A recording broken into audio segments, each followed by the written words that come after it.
where I work. The trust name is Sandwell and West Birmingham NHS Trust. So my presentation will almost overlap with what Mark has mentioned, and so we almost follow the same protocol. And in my presentation, I try to go through the one-stop UTS clinic also, because the clinics and the day care UroLift almost goes hand in hand. So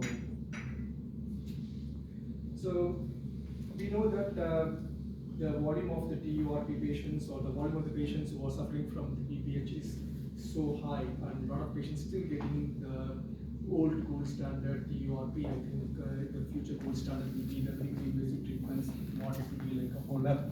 And NICE guidelines, DIP guidelines, various agents, including BATS, have come across this developing the ambulatory daycare protocol. And so we have explored the usage of UroLift system and also the advanced UroLift, like those for the median lobe, or for even the 4D technique for the high bladder neck, by using the local anesthesia itself. And it really improved the patient experience, and it released a lot of inpatient capacity, and it increased the data capacity for the oncology ward.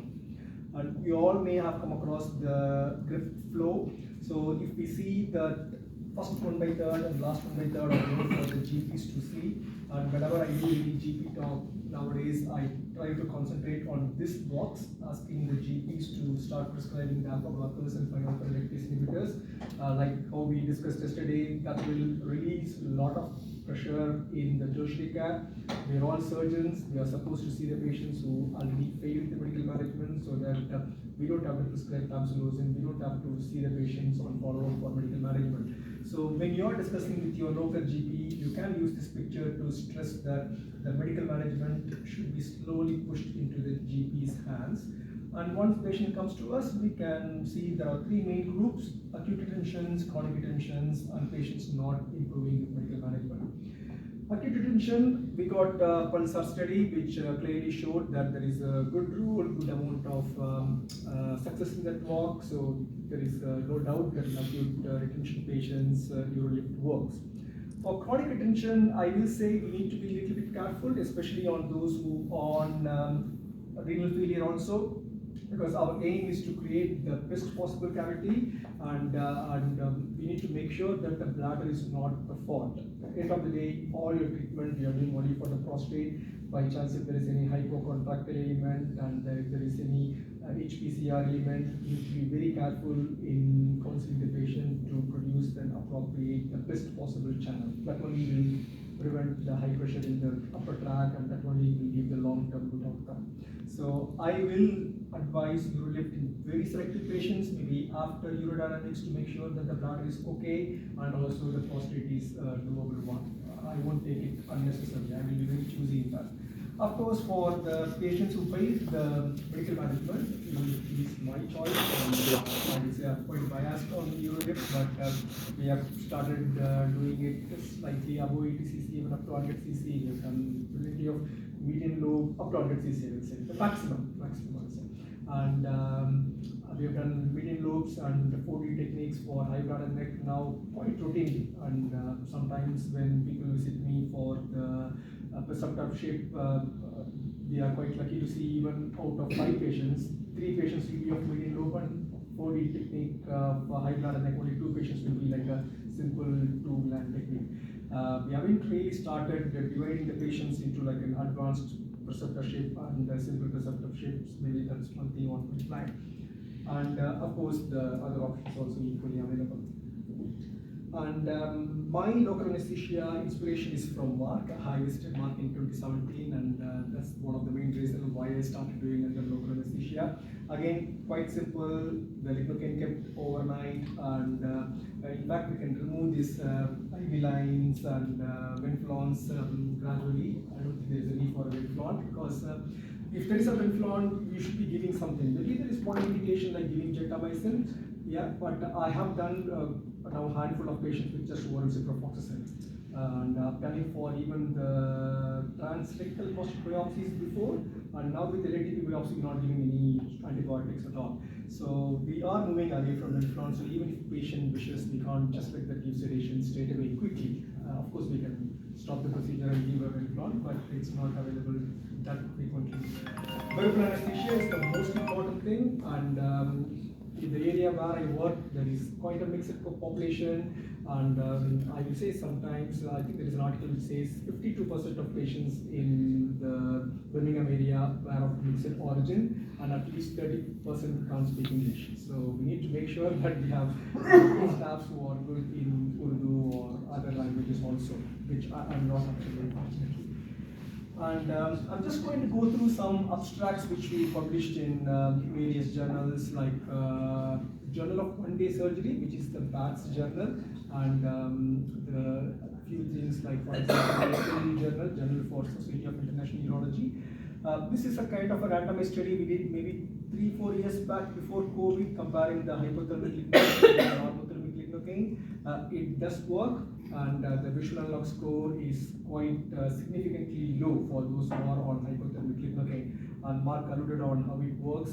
And how I explain to this patient is, if you just hold the lignocaine which is kept in the fridge just in your hand, that's enough to create the kind of analgesia in the hand. Just the cold effect itself is a good analgesia. Along with that, if there is a lignocaine which is infusing through the urethra, it has that additive work. And it's the same principle for the cold spray we use for any checking the regional anesthesia, cold spray we use before LATP biopsies. So there are a lot of values to support the use of the hypothermic one. And as Mark said, we need at least 2 tubes to start with. I tend to keep them maybe for 10-15 minutes by the time we do the food checklist, patient position, and legs up, etc. And then again have one more tube at least before we do the cystoscopy. And as I said, I'm going to mix this talk a little bit with the role of specialist nurses. I find having good dedicated specialist nurses are very handy. Fortunately, in my trust, we've got the same nurses who do the one-stop Lux clinic with me. They are trained for doing the flexibilostoscopy. They can do transrectal posterior body measurement. They will go through the various options available using the leaflets, etc. So indirectly, except the final counseling and consent, most of them they can do. And it's the same nurses again help me in the UroLift also. So most commonly the patients are very familiar with the same nurses, and then so that makes the day much more easy. And the same nurses will again discharge the patient. So we usually have at least 3 nurses. One nurse will stay outside, they book the patient and they discharge the patient, and 2 people inside, where one person is specifically on the head end to talk to the patient, and another person to open the equipments whenever we ask. There's no real need for another scrub nurse to wash, because it's not a very big instrument heavy procedure, so we can't run without another scrub nurse who needs to be washed. This is what we presented just a few weeks back in Montreal SAU. And this is the outcome of the randomized study which I discussed, which showed that visual analog score is quite significantly less for hypothermic lignocaine. I won't take this very seriously, because I've come across some patients who are very comfortable with UroLift, no problem at all, not even a drop of blood. And then if you go back and ask them, how was the procedure? Fantastic, I haven't felt. I don't know whether you did it to me or not. To that level they will ask. And then if you ask, can you quantify between 0 to 10, they will say 8. And then you understand, okay, it's all quite very subjective.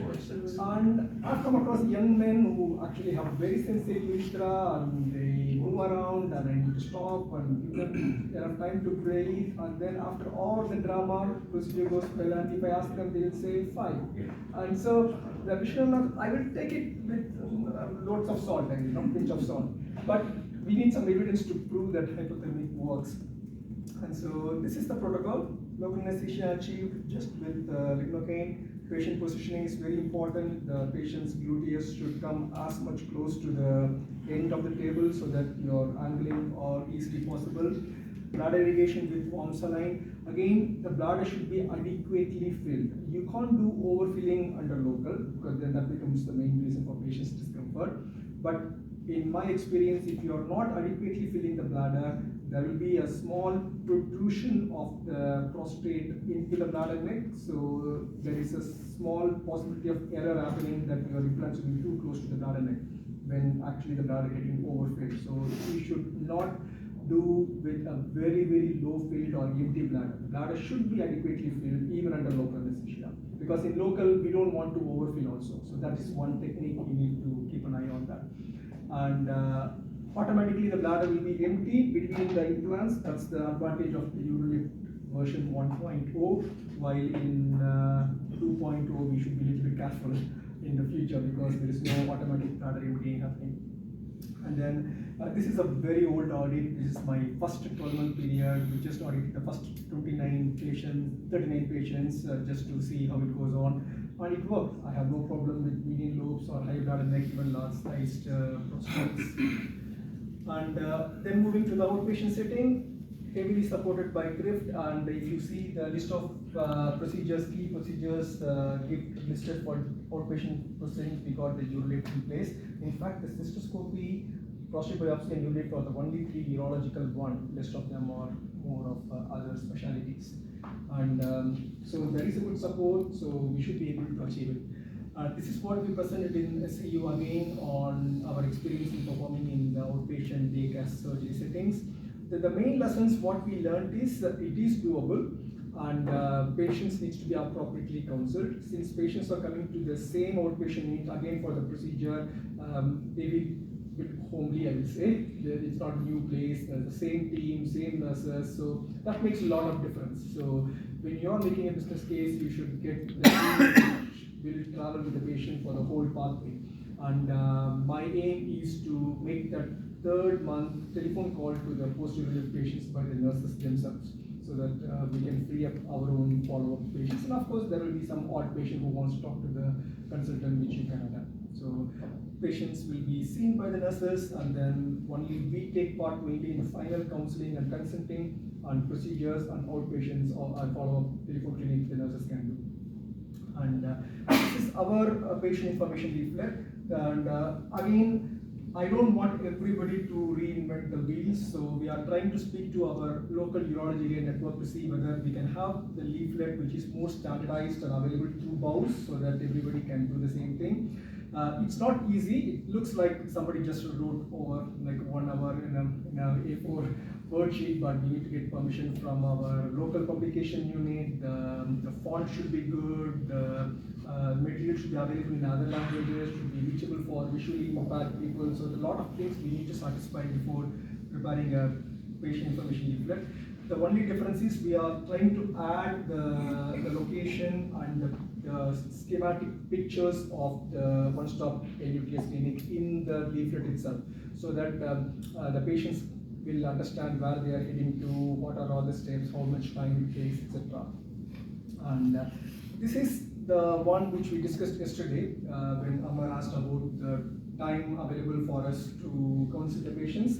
So there are some good patient decision aid available, and almost similar to this only Mark said we are in the process of preparing through the NHS script and BOWS. So the patients can select the energy source what they want, and it will tell them exactly what is the outcome of the whole patient decision aid. Also, it's very, very user-friendly patient decision aid. So these things can be linked to the patient's information leaflet, so the patients will come with a very preformed good idea about what are all the sources available, how much they are suitable for UroLift, etc. I'm just going to go through some of the pictures where I work, so that you can. The reason these pictures were taken is just during the COVID era, you know, the house visit from the estate agents, those are all quite restricted, and they have done the video visit, the virtual visit of the house. So we have created a similar idea to create the patients a kind of a virtual idea about what they are heading to. So for example, this is where they need to park, they need to go through the double doors or the revolving doors, and then they will end up into this big reception. This is the full block, fully for the day unit, opens at 7 o'clock, closes at 7 o'clock, not working in the night. And then this is the place where they will be sitting with water fountain facility, and they will be booked by one of our urology nurses. We got few rooms so that we have the facility for the plexi and trust volumes and LATP biopsies. That's for the one-stop LUTS clinic.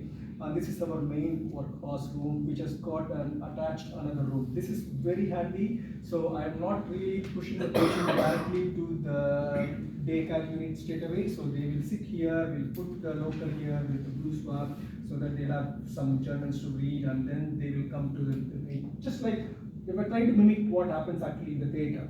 And regarding the investment, you may have already a clinic. All you need is a dedicated couch which has got this leg support. That is one thing. And second one is the stack system, which possibly you may not have in an outpatient unit.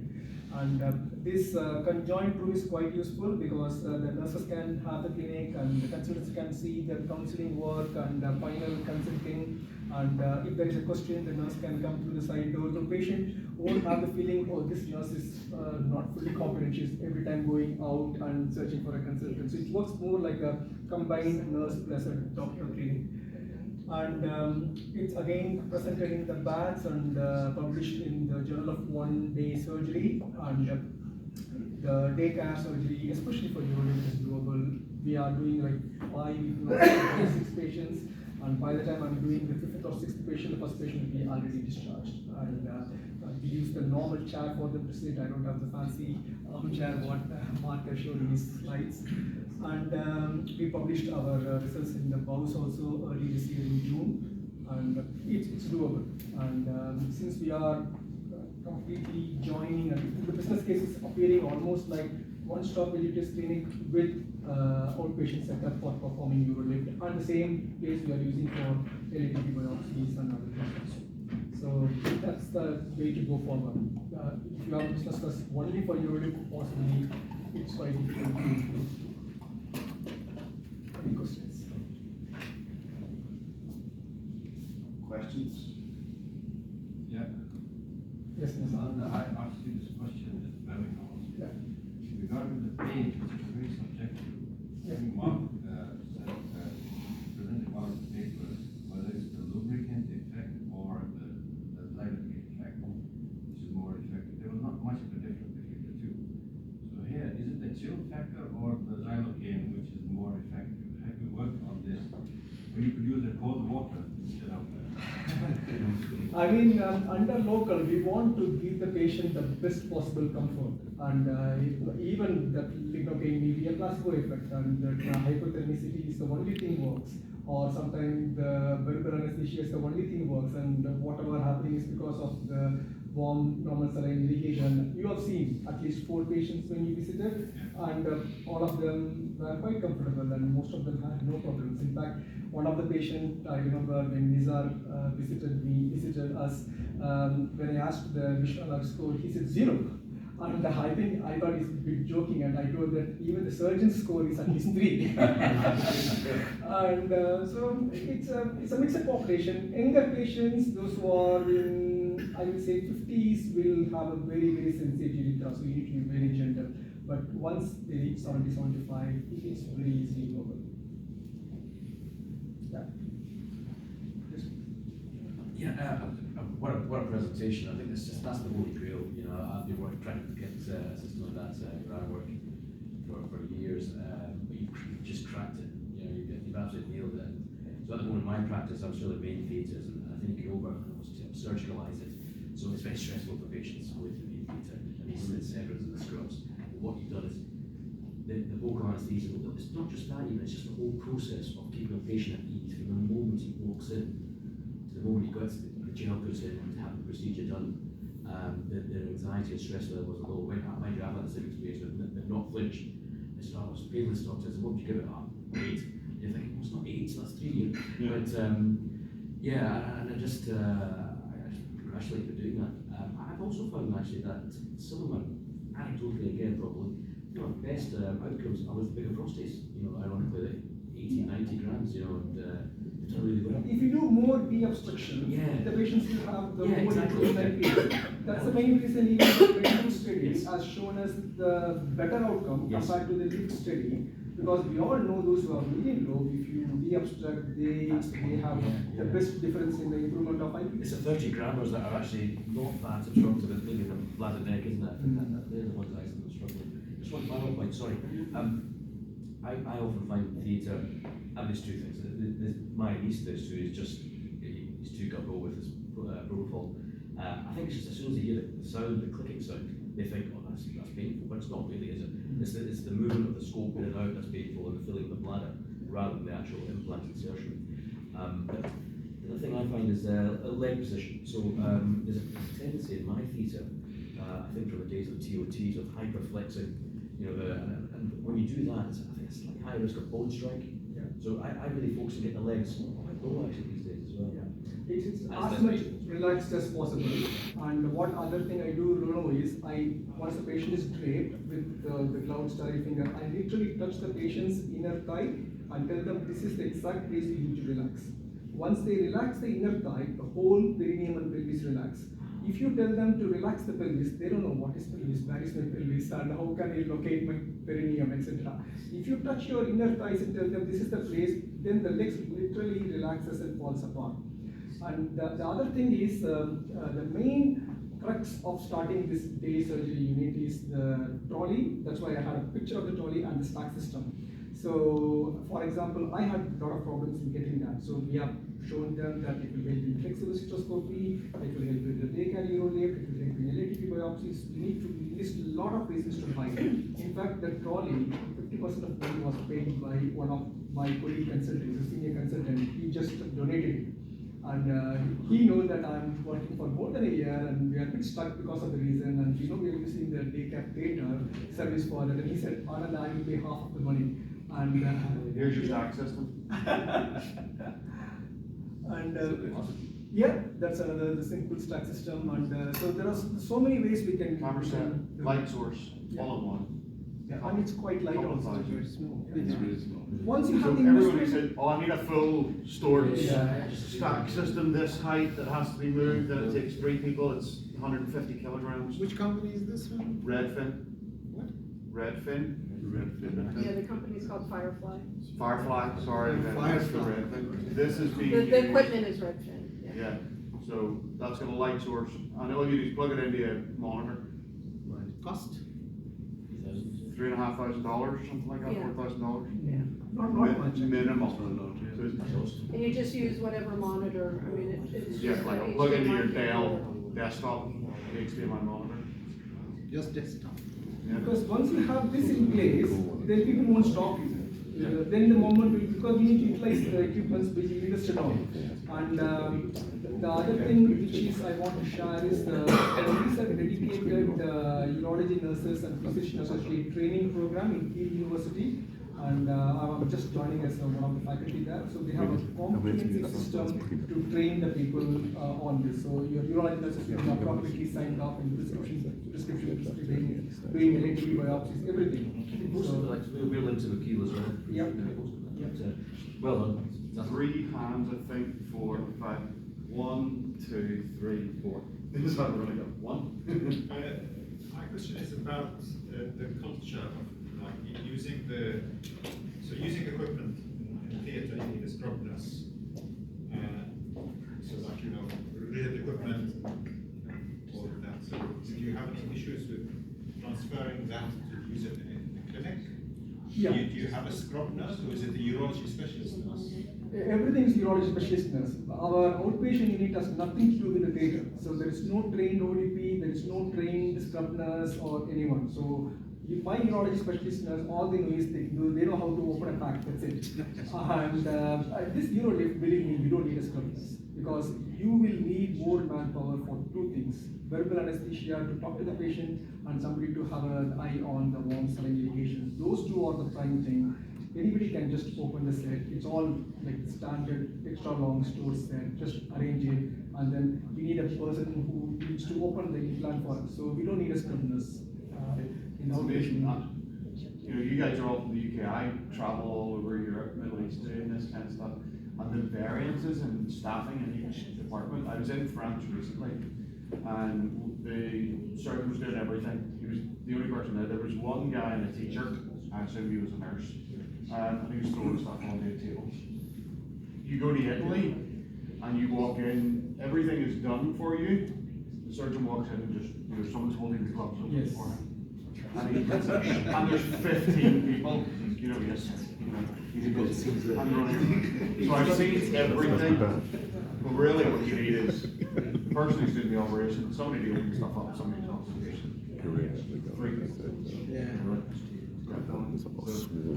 Great question.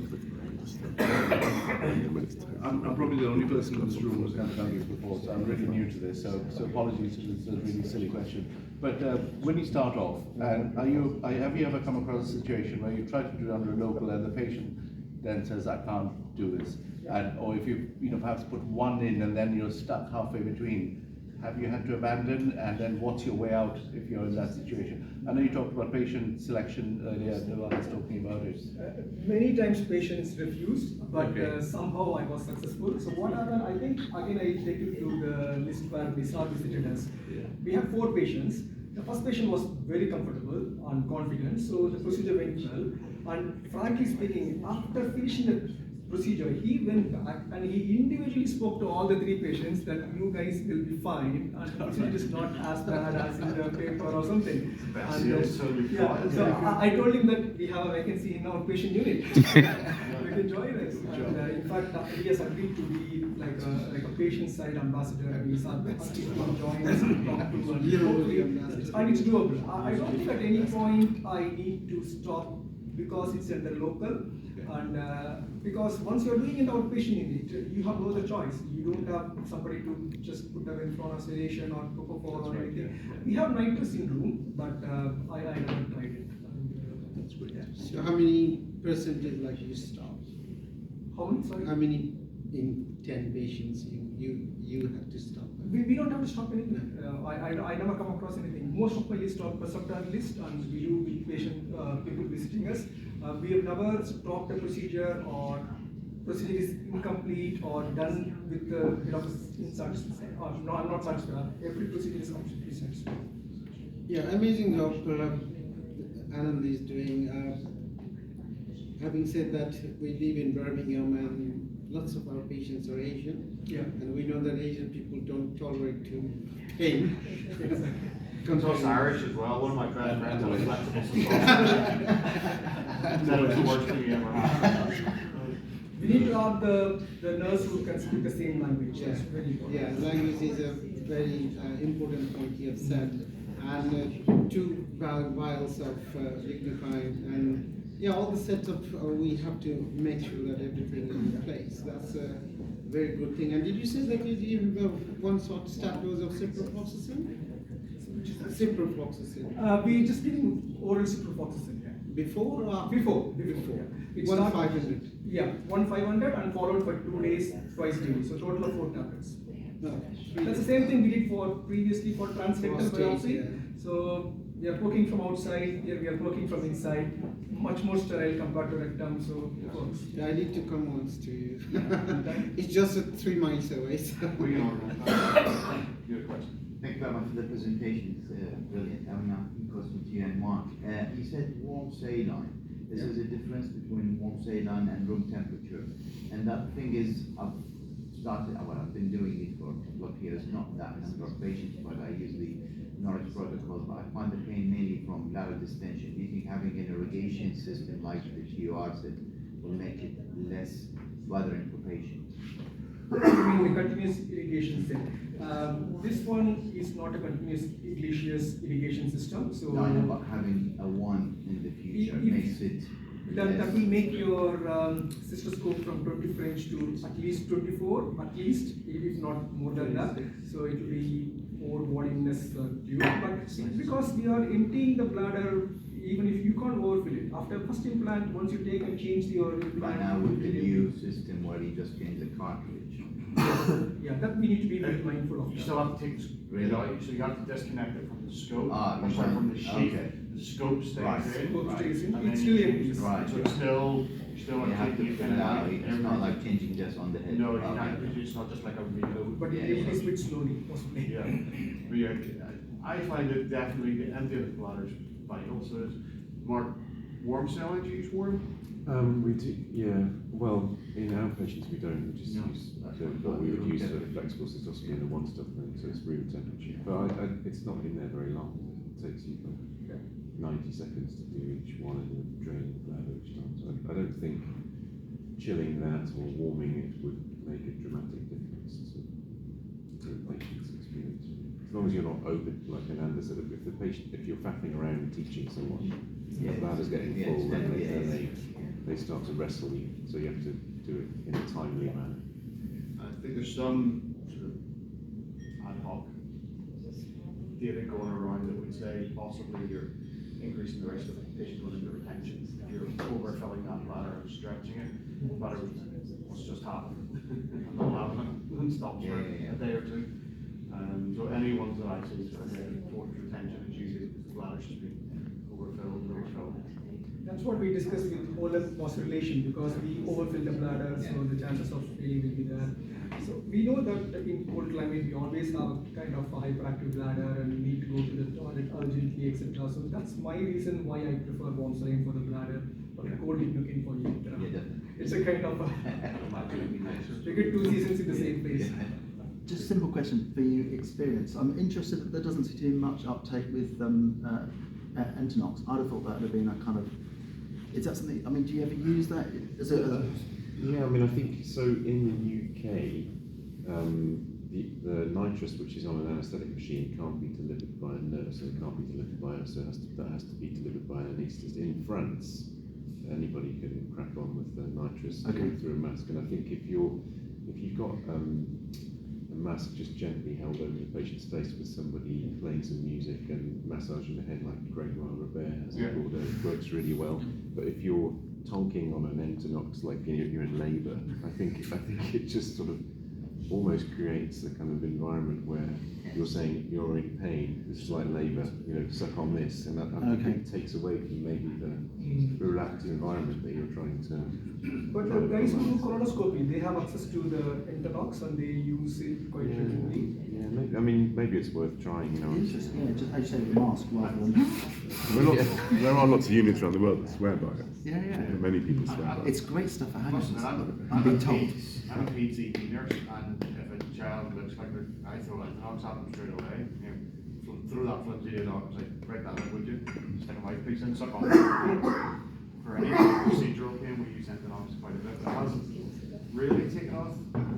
Ron, I'm going to bring you in on Entonox, nitrous. A lot of guys in the US use nitrous. Yeah, we have 2 systems in the US, and one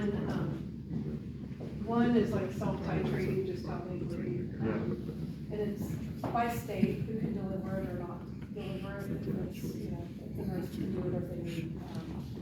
Which system? Because one system also sort of just gets sucked down a drain in the sink, so it vents itself. Oh, I've seen that. Right, yeah. So there's 2 different systems I use, and it does well. I think that several of the doctors I work with just do specific straight up, like we're talking about, and that does as well also. I think the important thing is what you do be consistent, right? That I've seen local done well and poorly. I've seen nitrous done well and poorly. But the nitrous system, the only thing I've seen that doesn't do well is when the patient starts talking or their inhibitions get down and they start chattering a little bit too much. It's hard to get them back comfortable again. Great. Thank you very much, gents.